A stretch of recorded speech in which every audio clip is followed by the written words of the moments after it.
Nanoplastia হবে এনার হেয়ারে। Straightening বা স্মুথনিং কিছু করা ছিল কতদিন আগে? 2 বছর? 2 বছর আগে।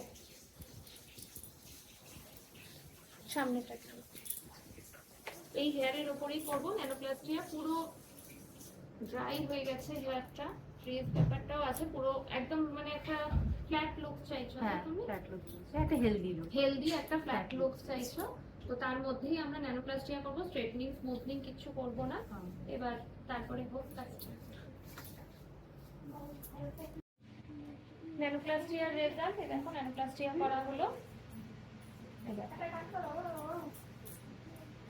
আর ওনাকেও আমি একবার জিজ্ঞেস করব যে কেমন লাগলো রেজাল্ট। খুব ভালো লেগেছে, সফট হয়ে গেছে, এটা সফট হয়ে গেছে, একটা ম্যানেজেবল জায়গায়, একটা ম্যানেজেবল জায়গায় চলে এসে, আর এটা ভালো লাগছে, হাত দিয়ে ভালো লাগছে।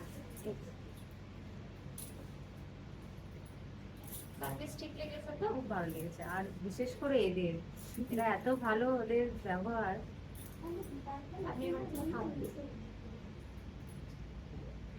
দারুণ লাগছে, ভেরি গুড।